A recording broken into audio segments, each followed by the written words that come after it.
This is the interview I did with Kenneth Williams for issue 261 of Gay News, which was the world's leading newspaper for homosexuals. It was March 1983. The paper itself closed in April of that year.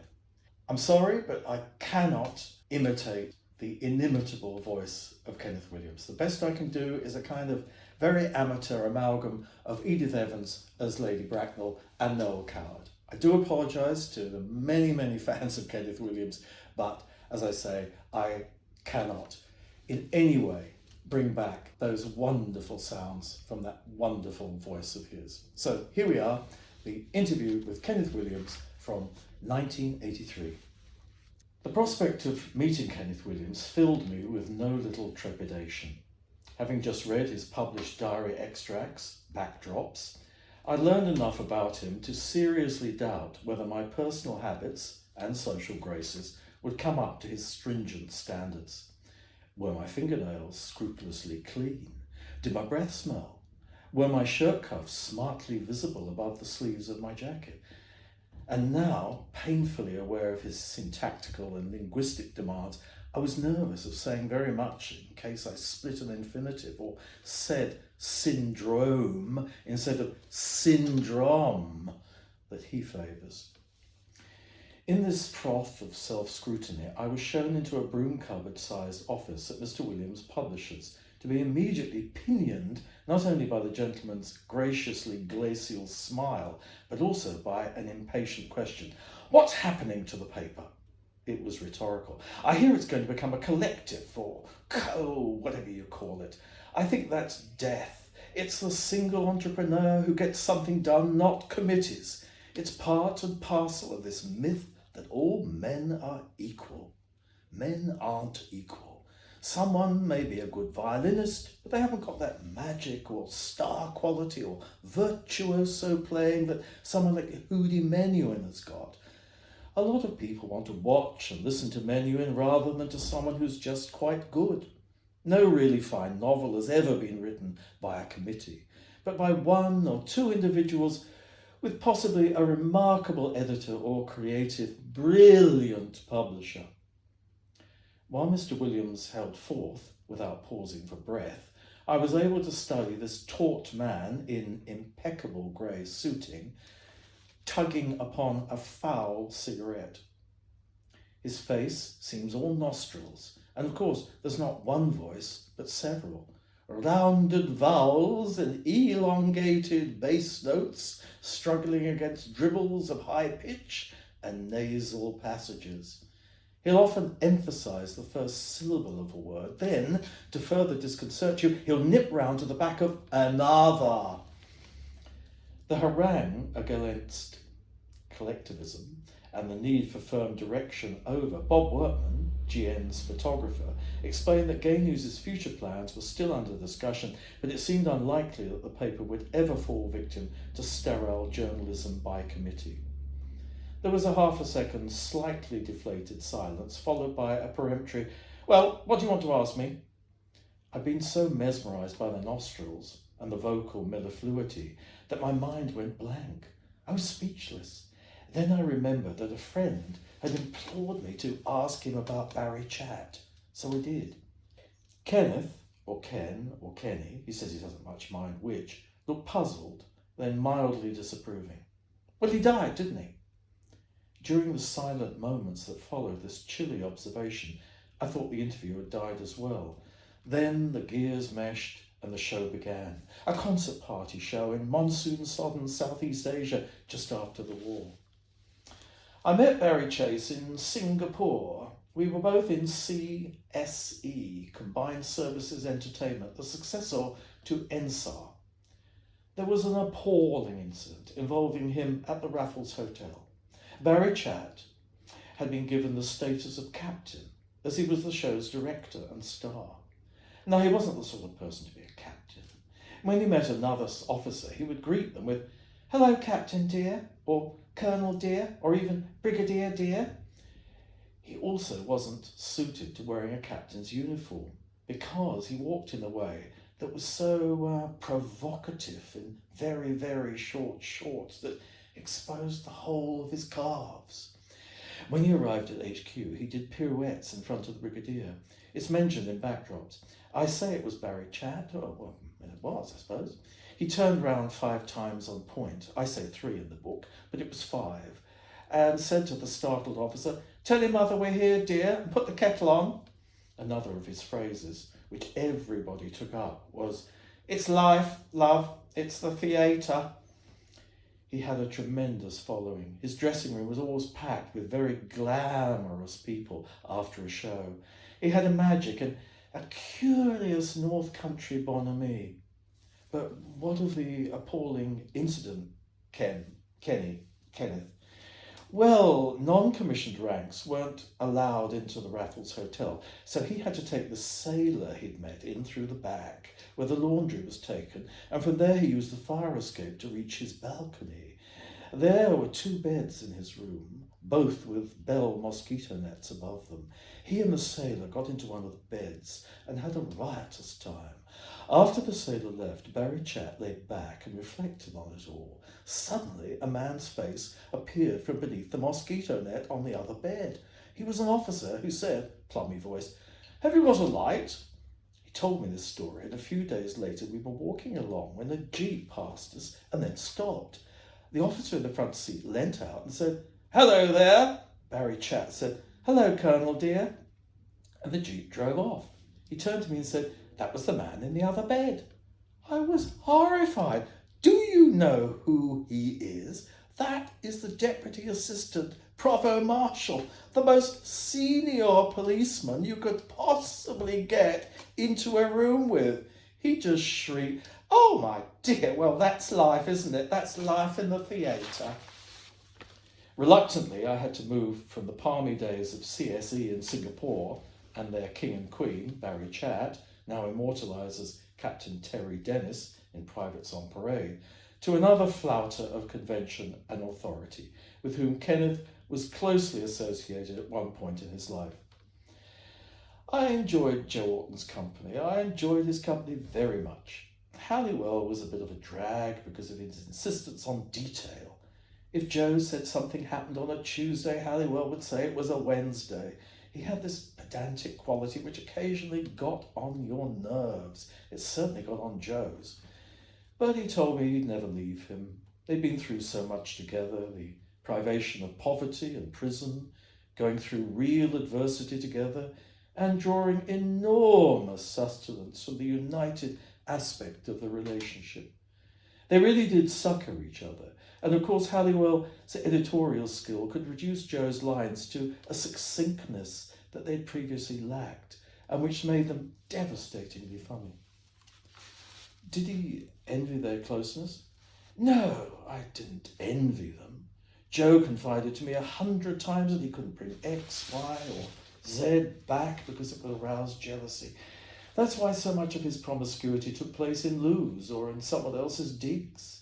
He confided it to his diary, and that's why Halliwell's last note said, "The reason for my death can be found in the diaries," which are lengthy accounts of very promiscuous sex. These last few words are given a blood-curdling ring. Did Joe Orton's unfettered sexuality shock him? Kenneth waxes lubricious. No, I loved it all. I loved all the sexual adventure stuff because I do nothing on my own and therefore live vicariously. So all the accounts I heard from Joe came to very welcoming ears. He once told me about picking up a bloke who said you could always tell a queer's place because they've all got LPs of Judy Garland. Joe loved that, thought it was marvellous. Kenneth alludes briefly in his book to a conversation with the late actress Rachel Roberts, in which she berates him for his keyhole approach to sex. Yes, she maintained that the vicarious and voyeuristic nature of my kind of life was cowardly. She believed in jumping in at the deep end and risking drowning. Was he still in the shallow end? I am, whether I like it or not, an artist. I don't belong to life, I belong to an artist's vision of life. It all comes back to what makes you tick. If you could tick over and be reasonably successful in a life that does not include having a relationship, that does not necessarily mean that it's wrong. All these assumptions about everyone having to have a sex life, or everyone must be communicative and sociable. It's like directing the public not to smoke cigarettes because it damages their health. The assumption is that because everyone wants good health, you do too. There's a whole section of society that doesn't want good health, doesn't care about safety, and doesn't want to be strapped into a motor car. And that's what art is about. It's about rebellion. It's saying, I don't agree with this universal theory. The artist has to be a law unto himself and not accept a law that is universally prescribed. This sudden Lear-like, Donald Wolfett version, loosening of artistic anarchy, seemed to me at variance with his opening remarks about the dangers of not having a strong hand on the tiller. No, it doesn't connect, he says unapologetically. It represents a paradox. When they accused Walt Whitman of uttering contradictions, he said, I am big, I am vast, I contain contradictions. And that's marvellous, because humanity is like that. It's not something which is logical. Like Pascal, we have recourse to lines like, the heart has its reasons, even though the heart is just a pump, and it's the brain that dictates our actions. Which brought us, via quotations from G.K. Chesterton, Albert Einstein and Shelley, Kenneth is a tireless aphorist, back to the subject of sex and asex. Was Kenneth saying that he had no sexual desires at all for anybody of either sex?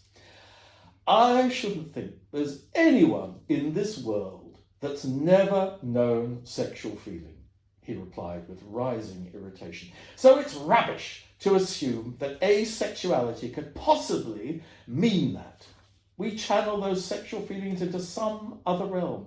As Stanley, that's Stanley Baxter, said to me, comedy is the channeling of private misery.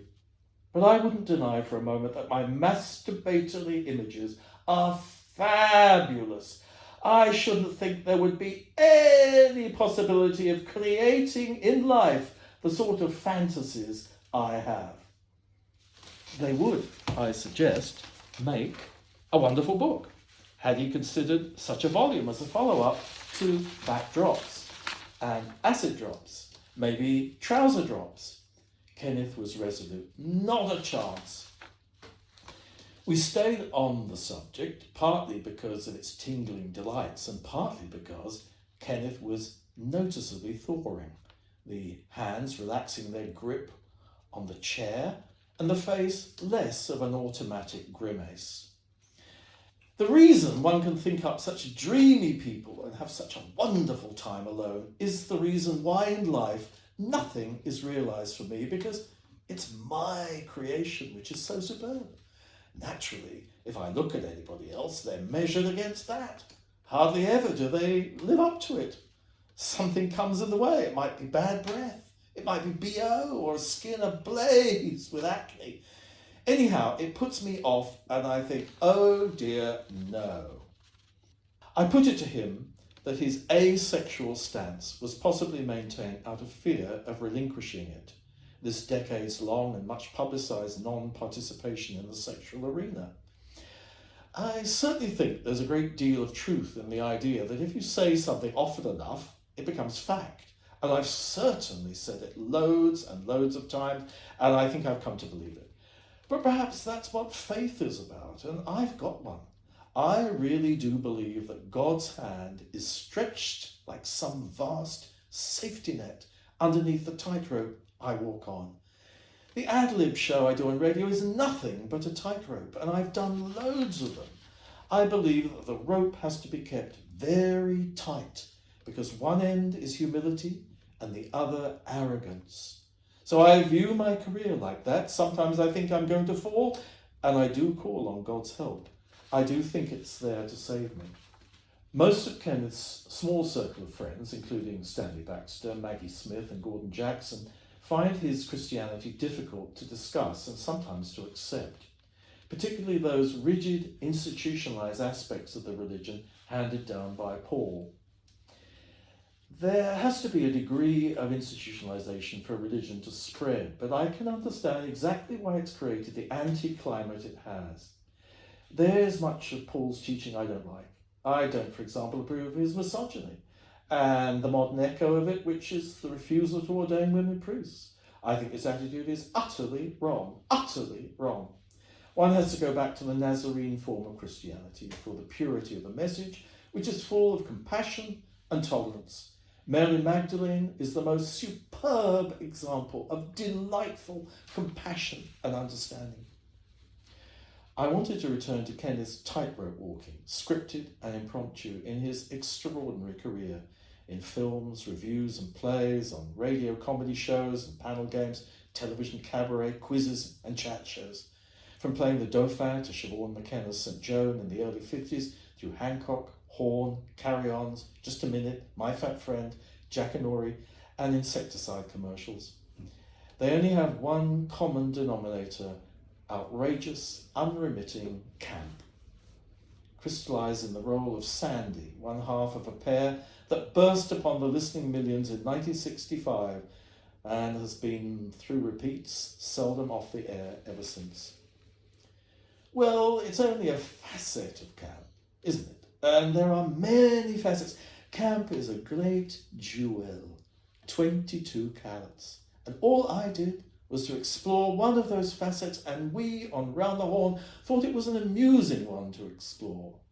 I know it's aroused the ire of many people at the CHE, Campaign for Homosexual Equality meetings I've been to. I've been accused of labelling in a pejorative way.